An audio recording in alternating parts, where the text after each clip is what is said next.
बिस्मिल्लाहिर्रहमानिर्रहीम अस्सलाम वालेकुम जनाब, मैं हूं शम्स मुश्ताक और आप देख रहे हैं मेरा यूट्यूब चैनल एसएम इलेक्ट्रिक। आज ये वीडियो मेरे उन दोस्तों के नाम जिनको इल्म हासिल करने का शौक़ है, क्योंकि इसमें ज़िक्र है एक ऐसे यूनिक और इलेक्ट्रिकल पैरामीटर का जो सिर्फ किसी भी इंडस्ट्रियल या डोमेस्टिक लोड के पावर कंजप्शन के ऊपर अच्छा खासा असर अंदाज होता है, बल्कि आपके घर के बिजली के बिल के ऊपर भी इसका अच्छा खासा असर होता है। जी हाँ दोस्तों, मैं बात कर रहा हूँ पावर फैक्टर की। तो आज की इस इंटरेस्टिंग बड़ी वीडियो में मैं आपको बिल्कुल सादा और आसान मिसालों के ज़रिए पावर फैक्टर को बिल्कुल बारीकी से एक्सप्लेन करने वाला हूँ। तो ये वीडियो आपके बहुत से कंसेप्ट क्लियर करने वाली है। तो ये वीडियो आपने कंप्लीट देखनी है। तो सबसे पहले वाली बात कि किसी भी चीज़ का पूरा मतलब उसके नाम में छुपा होता है। अगर आप यहाँ पर पावर फैक्टर के नाम पर गौर करें तो आपको यहाँ पर दो अल्फाज नज़र आते हैं, एक पावर और दूसरा फैक्टर। पावर का मतलब तो इलेक्ट्रिकल पावर होगी, इस बारे में हम बाद में बात करते हैं। फ़िलहाल बात करते हैं फैक्टर की। ये फैक्टर क्या चीज़ है? तो दोस्तों, फैक्टर इंग्लिश ज़बान का लफ्ज़ है जिसका मतलब है रेट यानी कि रेशो के हैं, और उर्दू में इसके लिए निस्बत का लफ्ज़ भी इस्तेमाल होता है, शरह का लफ्ज़ भी इस्तेमाल किया जाता है, और मैथ के अंदर इसके लिए माइनस का साइन भी यूज़ किया जाता है, स्लैश का साइन भी यूज़ किया जाता है, डिवाइड यानी कि तकसीम का साइन भी यूज़ करते हैं, और इस तरह से दो डॉट लगाकर निस्बत का साइन भी यूज़ किया जाता है। यानी कि दोस्तों, जब कोई भी दो चीज़ों के दरमियान निस्बत कायम हो जाए, उनके दरमियान कोई ताल्लुक़ बन जाए, उनके दरमियान कोई रिश्ता बन जाए, या फिर उनके दरमियान में कोई रेशो बन जाए, तो इस चीज़ को हम कहते हैं दोस्तों फैक्टर। छोटे को बड़े से निस्बत हो जाए तो उसको बड़ा बना देती है, बड़े को छोटे से निस्बत हो जाए तो उसको छोटा बना देती है। वो जैसे कहते हैं कि जब बिके ना कोई पूछता ना था, तुमने हमें ख़रीद के अनमोल कर दिया।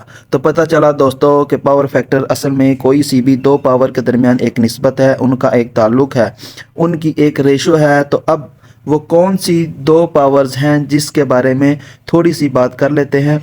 तो दोस्तों, इलेक्ट्रिकल पावर की तीन इकसाम होती हैं। नंबर 1 VA, नंबर 2 वाट, और नंबर 3 VAR। और अगर आप इन तीनों के साथ के लगा दें, यानी कि KVA किलोवाट और KVR, तो ये फिर पावर के बड़े यूनिट बन जाते हैं। KVA होती है दोस्तों अपरेंट पावर, जिसको हम उर्दू में ज़ाहरी पावर कहते हैं। और दोस्तों, ये वो पावर होती है जो आप किसी भी चीज़ को, किसी भी लोड को प्रोवाइड करते हैं, इसको सप्लाई करते हैं, और इस टोटल पावर में से जितनी वो चीज़ या जितना वो लोड इस्तेमाल कर लेता है, कंज्यूम कर लेता है, उसको हम कहते हैं दोस्तों वाट या फिर किलोवाट। इसको हम इंग्लिश में एक्टिव पावर भी कहते हैं, एक्चुअल पावर भी कहते हैं, रियल पावर भी कहते हैं, और उर्दू में इसे हकीकी पावर भी कहते हैं। जैसे आपने सुना होगा कि सीलिंग फ़ैन 80 वाट का, इस्त्री 1000 वाट की, तो ये वाटेज होती है। ये बेसिकली इस चीज़ की खर्च शुदा या इस्तेमाल शुदा पावर होती है जितनी पावर या चीज़ दोस्तों इलेक्ट्रोमैग्नेटिक या फिर इलेक्ट्रोस्टैटिक फ्लक्स की शक्ल में ज़ाया कर देता है, सर्किट से बाहर निकाल देता है। इसको हम कहते हैं दोस्तों रिएक्टिव पावर या फिर KVAR, और उर्दू में हम इसको ज़ाया शुदा पावर भी कह सकते हैं। तो अब इसके लिए बिल्कुल एक सादा सी मिसाल है दोस्तों कि आप जानते हैं कि जब भी हम किसी गिलास में कोई कोल्ड ड्रिंक डालते हैं, तो जैसे ही हम कोल्ड ड्रिंक को गिलास में डालते हैं तो आपने देखा होगा कि गिलास के ऊपर थोड़ी सी जाग बन जाती है जो बाद में उड़कर ज़ाया हो जाती है। तो जितनी गिलास में हम कोल्ड ड्रिंक डालेंगे वो होगी KVA, और जो जाग बनकर उड़ जाएगी, ख़त्म हो जाएगी, ज़ाया हो जाएगी, उसको हम कहेंगे KVAR यानी रिएक्टिव पावर, या फिर उर्दू में ज़ाया शुदा पावर भी कह सकते हैं। और जो कोल्ड ड्रिंक गिलास में बाकी बच जाएगी, इसको कह सकते हैं किलोवाट यानी रियल पावर या अपरेंट पावर, और उर्दू में इसे हकीकी पावर भी कहते हैं। अब इन तीनों पावर की एग्जांपल दोस्तों चिप्स के एक पैकेट के ज़रिए देता हूं। ये जो चिप्स का पैकेट आपको नज़र आ रहा है, जो इसकी ज़ाहरी पावर है दोस्तों, वो अपरेंट पावर। लेकिन जैसे ही दोस्तों इसको हम खोलते हैं, इसके अंदर से चिप्स जो है वो आपको बहुत ही थोड़ी मिकदार में आपको खाने के लिए नज़र आती है। तो चिप्स खाने के काबिल है, इस्तेमाल के काबिल है, वो इसकी एक्टिव पावर यानी कि वाटेज, या फिर आप इसको हकीकी पावर से भी तशबीह दे सकते हैं।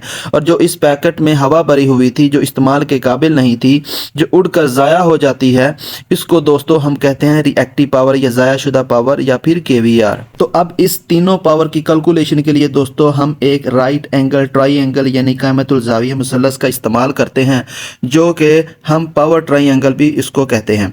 और इसके अंदर कायदा यानी बेस के ऊपर किलोवाट को शो करते हैं, और वतर के ऊपर KVA को शो करते हैं, और अमूद पर KVAR को शो करते हैं। और कायदा और वतर के दरमियान जो एंगल है इसको फाई कहते हैं या फिर थीटा भी कहते हैं। तो दोस्तों, ये जो रिएक्टिव पावर होती है ये वैसे भी इलेक्ट्रोमैग्नेटिक फ्लक्स की शक्ल में ज़ाया हो जाती है, उड़ जाती है, तो इसको फ़िलहाल हम यहाँ से गायब कर देते हैं। तो अब आप देख सकते हैं कि पीछे बच गई दोस्तों दो पावर, एक है हकीकी पावर यानी किलोवाट और दूसरी है ज़ाहरी पावर यानी केवीए। तो इन दोनों के दरमियान रेशो है, जो निस्बत है, जो ताल्लुक़ है, इन दोनों के दरमियान जो एंगल है दोस्तों, इसको हम कहते हैं पावर फैक्टर।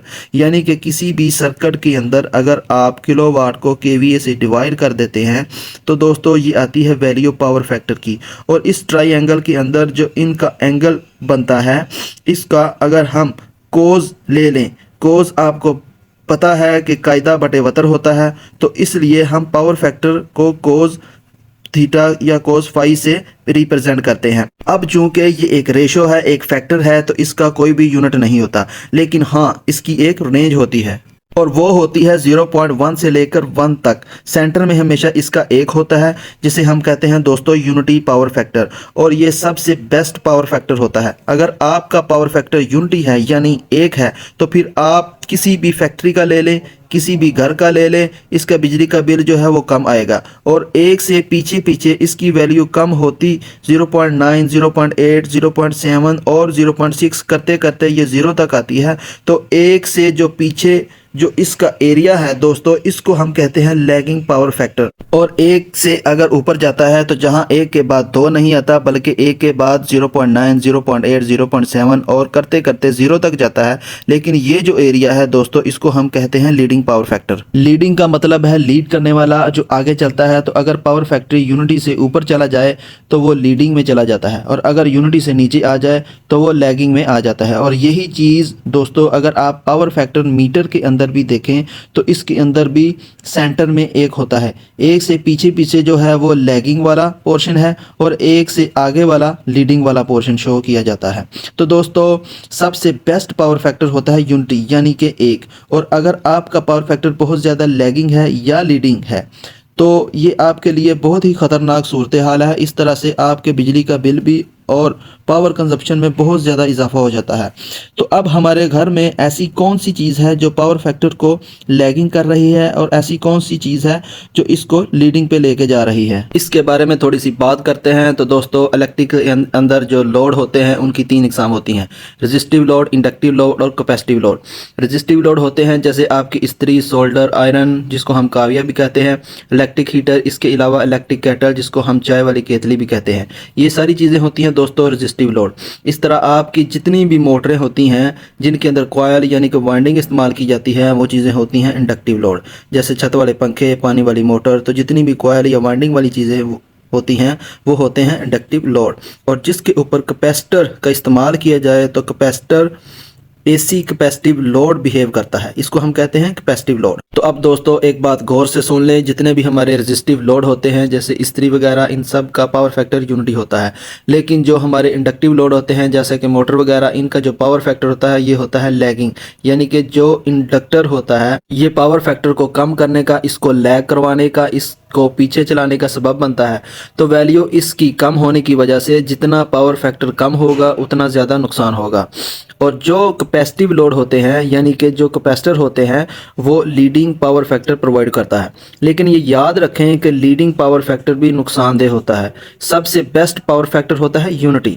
तो दोस्तों इंडक्टर एक ऐसी वाहद चीज़ है जो कि पावर फैक्टर को कम करती है, इसको लैग करवाती है, क्योंकि inductor coil resistive power release करता है, ये पावर छोड़ता है, सबसे ज़्यादा ये पावर ज़ाया करता है। लेकिन जो कैपेसिटर होता है इसका काम इंडक्टिव के उल्ट होता है, ये उस सारी रेजिस्टिव पावर को खा जाता है, इसको चूस लेता है, इसको जज़ब कर लेता है। और चूंकि कैपेसिटर की सारी रेजिस्टिव पावर को चूस लेता है, ख़त्म कर लेता है, इसलिए लैगिंग इफेक्ट को उठाकर आहिस्ता आहिस्ता यूनिटी पे ले जाता है। और अगर आप बहुत ज़्यादा कैपेसिटर का इस्तेमाल करते हैं तो फिर आपका पावर फैक्टर यूनिटी से भी ऊपर यानी कि लीडिंग की तरफ चला जाता है। तो जब हमने पावर फैक्टर को लैग करवाना है, नीचे लेकर जाना है, फिर हम इंडक्टर का इस्तेमाल करते हैं। और जब पावर फैक्टर को बेहतर करना हो, पावर फैक्टर को लैग से यूनिटी की तरफ लेकर जाना हो तो फिर हम कैपेसिटर का इस्तेमाल करते हैं। अब सवाल ये पैदा होता है कि आपके घर में जो बिजली की मेन सप्लाई है इसके पैरेलल में कैपेसिटर लगा देते हैं, यानी पावर फैक्टर को यूनिटी तक ले जाते हैं, तो क्या आपके बिजली का बिल कम होगा? जी हाँ, बिल्कुल कम होगा। लेकिन प्रॉब्लम यह है कि आपके घर में जितनी भी मोटरें हैं, जितनी भी इंडक्टिव लोड है, इनके साथ ऑलरेडी इस मकसद के लिए कैपेसिटर लगाया गया है। इसका यही मकसद होता है कि वो पावर फैक्टर को गिरने ना दे, इसको यूनिटी तक बरकरार रखे। तो घर में जो पावर फैक्टर की वैल्यू होती है वो होती है नॉर्मली 0.8 से 0.9 के दरमियान वेरी करती रहती है। तो फाइनली दोस्तों, मुझे यकीन है कि ये पूरी वीडियो देखने के बाद आपको पावर फैक्टर के बारे में सारी कंसेप्ट क्लियर हो गए होंगे कि पावर फैक्टर क्या चीज़ है। उम्मीद करता हूँ कि आपको मेरी ये वीडियो पसंद आई होगी। अगर मेरी वीडियो पसंद आए तो इसको लाइक करें और ऐसी टेक्निकल इन्फॉर्मेशन, ऐसी टेक्निकल वीडियो देखने के लिए मेरे चैनल को सब्सक्राइब करें ताकि हर आने वाली नई इन्फॉर्मेशन आपको मिलती रहे।